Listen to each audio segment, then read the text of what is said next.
Hello, everyone. Thought I'd do a little something different today and make a Mount Rushmore and a Mount Dunsmore. In other words, my top 4 favorite Bond movies and my bottom 4 Bond movies. I will then come up with one bad thing about my 4 favorites and one good thing about my 4 least favorites. First, we got to figure out what our top 4 and bottom 4 even are. I say our top 4, bottom 4, but I say that because you're like here with me, listening to me, but like you're not going to share this opinion. I can promise you that. Especially the ones that I'm going to have in my bottom 4. You're also going to notice that No Time to Die is not even on this board. This is just the board that I brought up to use today, and No Time to Die just happened to not be on it, and I thought, well, that's fitting because I don't even include that as a Bond film. Like, I don't even want it in on this thought experiment. So the 4 movies that will place on Mount Dunsmore at least have the distinction of me wanting to talk about them, but No Time to Die is a Bond movie. Well, it's not a Bond movie. That's the actual problem. That's why I don't want to talk about it, because I don't even want it in the conversation. And that's all the words that movie's going to get from me. So Dr. No will not be on either mountain. Neither is From Russia with Love. Goldfinger, however, is on one of these mountains. I don't think this is going to come as a surprise to anybody. Goldfinger goes on my Mount Rushmore of Bond films. I used to go over my uncle's house all the time when I was like 8, 9, 10 years old, and he had all these Bond movies on VHS tapes. He had a really big movie collection, and I just like to pick up the boxes and just look at the covers and read the back and wonder what the film was about. But at that age early on, they just weren't capturing me the way Goldfinger was, and so I abruptly stopped and even trying other Bond films when I was that young because I just wanted to watch Goldfinger over and over again, along with another one that is pretty significant that I'll be talking about eventually. But this one has to be on the Mount Rushmore. Goldfinger has to be on my Mount Rushmore because of the impression that it made on me, and every time I watch Goldfinger, it feels like a magical Bond experience. So this being on my Mount Rushmore, what is something that I don't like about it? I mean, I could pick many little things. There's certainly plenty to pick from. It annoys me so much that Bond and Tilly Masterson got out of the impenetrable Q car. That bothers me. But the whole Pussy Galore thing is the worst part about the movie Goldfinger. Bond convinces her to switch sides. How does he do that? He sexually assaults her. Oh, is that all it took? Oh, just flipped a switch in her head. Oh, I wasn't seeing the light before that, Bond, but when you started tossing me around in the hay and shoving your fucking face into my face, something just clicked. You're right, Bond. I shouldn't drop all this death gas on this entire town. Fuck Goldfinger. I'm in love with you. Just bullshit. The whole scene with Goldfinger having Bond strapped to the laser table, keep that in there, but get rid of him being a prisoner unnecessarily for the whole rest of it after this. Thunderball is not on either mountain. You Only Live Twice is on neither mountain. Majesties, okay, now here's where I'm going to lose some of you. Majesties is on my Mount Dunsmore. This is a weird cover of the movie. Lazenby cast in shadow with all his side women around him that he sleeps with while falling in love with Tracy. So while I know there are people that like it, I just cannot understand why.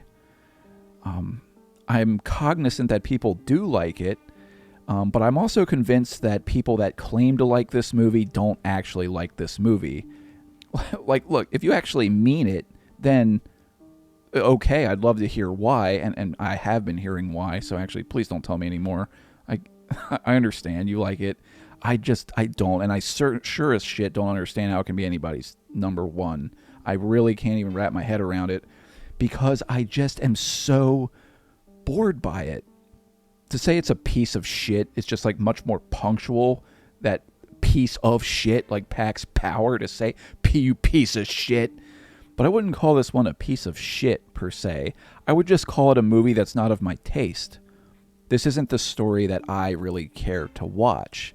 Bond falling in love. That's not the kind of thing I want to watch Bond do. So, the best thing about it, I'll go with People really love the score, and I do too. Diamonds Are Forever. This would be on a lot of people's Mount Dunsmore, but it's not on mine. This is a mid-grade Bond movie to me. It's entertaining. It makes me laugh. Live and Let Die is on neither mountain. Man with the Golden Gun. That is going to land on my Mount Dunsmore. This is my least favorite Roger Moore Bond movie, and the reason I don't like it is because it feels like the most rushed of the entire James Bond series. Good ideas just did not have the time to be thought out properly. It's weird because Diamonds Are Forever is a Bond movie that makes me laugh, and I like all the funnies that are in Diamonds Are Forever, but the jokes that they try to shove into Live and Let Die and Man with the Golden Gun, none of it is funny to me. It's just stupid. And then another problem with this movie is James Bond himself. The script has him be an asshole. Totally poor misuse of Roger Moore's talents. But talking about positives of this film, something that I like about Man with the Golden Gun, I think it's pretty obvious to everyone what it is. It's probably the same for you. Scaramanga is a top-tier Bond villain. I think he should have been in a more mature Bond movie. But if it wasn't for Scaramanga, then Man with the Golden Gun would be so bad that I'd probably never even watch it. Because there's just not much to enjoy in this one for me. They're just trying stupid things. They're trying to chase trends that don't work. They're trying to be funny. That doesn't work. They're trying to write Bond to be like Connery, and it doesn't work. It's just not sticking the landing with much of anything that it's doing. Instead, it's breaking its legs. But the one aspect that I do love is the villain. Moving on then to The Spy Who Loved Me. This one comes close to being on my Mount Rushmore, but it just doesn't quite make it. Moonraker almost would have been on my Mount Dunsmore, but Moonraker has been growing on me. For Your Eyes Only, it's another Roger Moore Bond movie that is growing on me, but it's more of a mid-Bond movie for me. Octopussy, though, that is on my Mount Rushmore of Bond movies. I love Octopussy. It is a movie that is on many people's Mount Dunsmore, but for me, it's on my Mount Rushmore. I mean, fuck, I would put it where Jefferson is, because I want it in the middle, but not like at the most forward position, but like I want you to see it, and I want you to know it's on this fucking mountain. Octopussy, this movie is just so much fun to me, and it completely embraces all of the strengths of this era. If they were fucking dippy-dappy with it, wishy-washy, you know, they couldn't make up their damn minds on what kind of movie they wanted to be, then we'd have problems galore. But it's because this one totally leans into its camp that it works for me. I think Roger Moore is having more fun in this movie than he ever has in his tenure. I think the filmmakers are having more fun making this movie than they ever have. The villains are extraordinarily fun to watch and memorable, and there's several of them that they stuff into this movie, and yet it doesn't feel overcrowded. And all the sequences are just obnoxious and wild and totally over the top, but somehow everything just marries together well in a way that it totally feels like it never should have. On paper, this looks like the worst Bond movie of all of them, I swear to God. And the fact that it works baffles me. Baffles me. But my least favorite aspect about Octopussy, there's lots of things that we could pick out. The Tarzan yell, yeah, sure, but it only lasts like 4 seconds. Octopussy's circus army attacking the fucking palace, that is almost my least favorite thing about it, just because I think that sort of diminishes the integrity of the threat. But I'll just go with the OST on this one. Next, A View to a Kill almost makes my Mount Dunsmore. If it was on there, my favorite aspect about it, I would say, is the villains. Living Daylights, it's always making a strong case to be up there, but it just doesn't quite make it. It's Timothy Dalton's other Bond film, License to Kill, that makes it on my Mount Rushmore. And these are in no particular order. The reason License to Kill is on my Mount Rushmore is because I find it to be maybe the most well-written Bond movie of the entire series.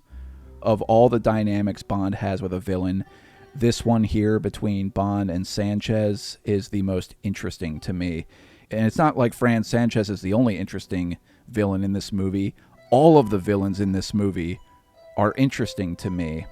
Many people's biggest complaint with this one is the tone of the movie. Of all the Bond films, this one feels the most rated R. Even though there is no rated R Bond movie, this one actually feels like it is. It's not that it doesn't feel like Bond to me, it just feels like a different take on the character, and it just happens to be a take that I really love. I love it so much that it's on my Mount Rushmore. This is probably my second favorite Bond movie, maybe my third, but it's definitely on the fucking Mount Rushmore. Timothy Dalton is arguably the best James Bond there ever was. Yeah, his fucking hair and his smile is kind of weird, and when they try to make him behave like Roger Moore, that never works. But the things that do work about Timothy Dalton are phenomenal, and the villain is phenomenal. Fran Sanchez is my favorite villain in the entire Bond series. I like that he has like a code and morals within his fucked up debauchery of evil. I like that Q is in this movie more than any other. That's what helps me feel like it is a Bond movie. I like the Bond girls in this movie. I think both of them are interesting. I pretty much like all the characters in this movie. Still, though, License to Kill does have some tonal conflicts. If I'm looking for a least favorite thing about this movie, which that is what I'm doing, that's what I'm kind of here to do, I might point to the opening sequence. While it is thrilling to look at and watch, it is totally implausible and ridiculous that Bond and Felix, while on their way to the wedding, especially when Felix is a fucking groom, gets called away from his own wedding to go on a fucking side quest mission to stop a drug lord, and has this whole outrageous thing happen in mid-air with fucking planes tied together. This is like the most elaborate fucking traffic stop of all time. And after that, they jump out of the fucking plane and parachute into the wedding. It's like, yeah, it's really cool, and a scene like this would work in Octopussy, but in License to Kill, it feels in conflict tonally. And within that sequence of some of the dialogue between Bond and Felix doesn't really do a whole lot to establish this as being a friendship that I really believe. I want to believe that Bond is going to go on revenge for this guy throughout the whole movie, and it's not really established well enough here for me. And it's not like this is an atrocity, but it is probably my least favorite part of License to Kill. Okay, so you could say that like at this point in the era, Living Daylights, License to Kill, GoldenEye, that is when I'm at the peak of my mountain with the Bond series. To me, this is the greatest heights James Bond has ever reached. I'd say the second summit is like the first four movies of the Connery era. It's the second highest summit for me, but the highest summit, the tippity top for me, is the era of Dalton and early Brosnan there. So GoldenEye is on my Mount Rushmore as well. To me, this is the best James Bond movie of all time. It was the first Bond movie I've ever watched, and I've seen this movie so many times, I couldn't even tell you. It would be in the hundreds. Think up in your head something about it, and I will tell you, yes, I love that. Whether it's a character, music, setting, the way it's shot, the fucking lighting, the editing, you can point to literally anything, and I'll say it was done best in GoldenEye, or among the best in GoldenEye. But if there's one thing that I do not like about this movie, it might be that when they have a wide shot of the facility, there is no fucking dam there. How does anyone miss this? This has to, like, they had to have known. Where's the dam? Where the hell is this? Like, this is a completely different place. They just sort of figured our movie is so good that it won't even be a big deal. So they just didn't even bother to find a way. They just completely left it as it was. And it's so blaringly in your face in error. And yet it's just whatever. I just wish they paid thought to this like they did everything else in this movie. Okay, moving on. Tomorrow Never Dies. I think that is Pierce Brosnan's second best Bond movie. The World Is Not Enough is on my Mount Dunsmore. This is another one that I know tons of people are going to be in disagreement with. I know that this is a top 5 Bond movie for a lot of people, and their reasons are Electra King, and maybe that's about it. I don't like this movie. Whenever I'm talking about The World Is Not Enough, I cast so much shade at this movie that the shade itself would literally have weight to it, even though shadows are weightless. Because this movie should be my favorite fucking Bond movie that has ever existed. I mean, for Christ's sakes, it was like one of my earliest memories of seeing a Bond movie in the theater. The title song is my favorite title song of all 25 films. So, just slipped out of my mouth already if I'm pointing out a favorite aspect about my least favorite movies. There you go. It's the title song. The opening sequence is awesome too. That stuff kicks ass, dude. But after that is done, the rest of this movie, I don't like it. And I never fucking have, and it shouldn't be that way. I think the villains are completely fucking underutilized and wasted. They had a good idea with the villains, but didn't fully come to fruition with it. Didn't make me fully believe it. Renard is completely wasted. The whole aspect with him not being able to feel pain is not explored at all. The whole dynamic between Renard and Elektra just falls flat, and there's nothing interesting to watch between the two of them, really. The way this movie is directed and edited feels very clunky. It just doesn't feel well made. It doesn't feel crafted well like GoldenEye was. I mean, shit, even Tomorrow Never Dies was much better put together. All the fucking locations suck. The sets suck. The final confrontation scene in this claustrophobic sub, just fucking lousy. They're trying to be serious. They're trying to be meaningful. They're trying to explore important themes, but they're also trying to keep the tropes and the jokes and the formula just attached to this one like a parasite without having the balls to just go to the walls. I mean, the fucking nuke should have gone off, guys. This one should have gone dark. Bond is like Shadow Link in this. He's like Shadow Bond. This one just should have had more balls. It should have been darker than License to Kill, but it just couldn't fucking fully commit. It's so crazy that my favorite James Bond title song of all time happens to be in one of the worst James Bond movies to me. And that's a shame, man. You know, Pierce Brosnan only got 4 movies, and it just sucks that one of them happens to be almost unwatchable. All right, Die Another Day. Now, that one would be in the place of The World Is Not Enough for probably 90% of the people watching this. I get it, but this theater experience carries through all the way to today, where I still watch Die Another Day with a smile on my face. This movie feels like one of a kind to me. It feels like it exists within a time capsule of my life, when it was like that sweet spot right there in like 2002, 2003, where the world just felt a certain way. I can't really explain it. Maybe you know what I'm talking about, or maybe you have no fucking idea what I'm talking about, but and I guess it just has to do with when I was born and what age I was at that time. But the year 2002, 2003 is like really a special time for me, where just like everything felt awesome, even if it was bad. And this is just another one of those aspects. This was one of the best times I ever had in the movie theater in my life. It came out like on my birthday, so bolsters this movie up for me way, way high out of ever having to worry about being on Mount Dunsmore. Casino Royale, that's another one, like Living Daylights, it just misses out on my Mount Rushmore. All our spots are already taken up Casino Royale, so sorry about that.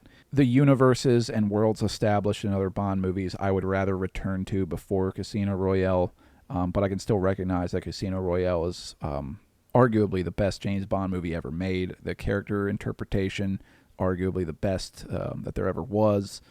So I really, really appreciate this one, and I love it, but when it comes to just like personal taste and being absorbed in a Bond movie, I return to this one less often than I do the ones on my Mount Rushmore. Quantum of Solace, it gets its ass chewed up a lot, but the Bond of Quantum of Solace feels like the same Bond from Casino Royale, so because it still feels tethered to that universe, that's why I enjoy Quantum despite its production problems and its style, its shaky cam, all that stuff.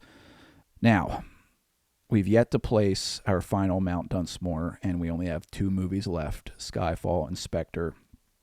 There was a time when Spectre would have occupied that 4th head on the mountain of Dunsmore, but it has since changed.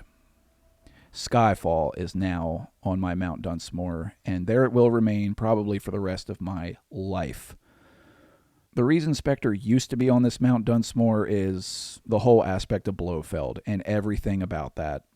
Blofeld being Bond's brother is so stupid that I often forget it's even an aspect of this movie. That's how little it makes sense.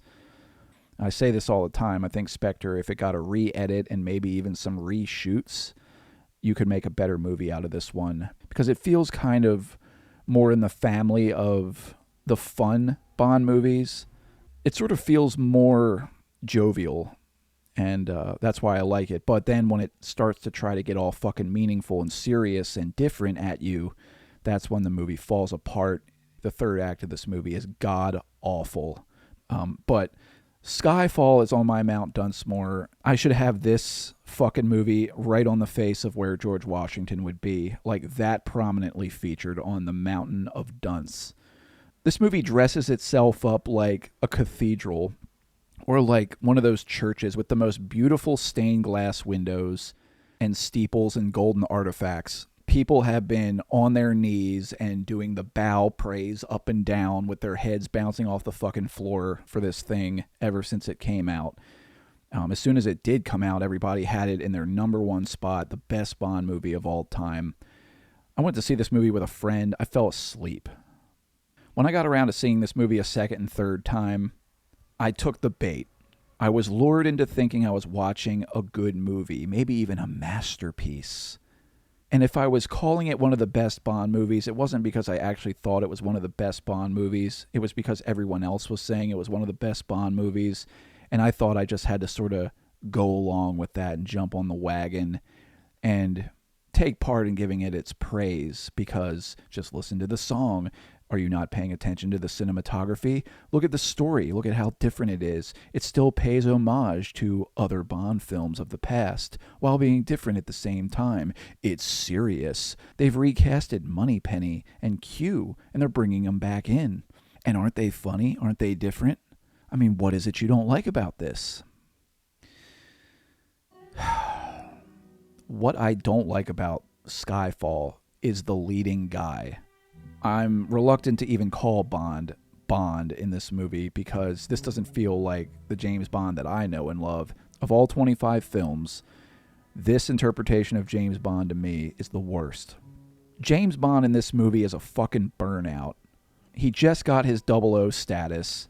We have just reestablished the character, and now he skips all the way to burnout. Even how Craig delivers the iconic line, Bond. James Bond. The worst delivery of the fucking line there ever was.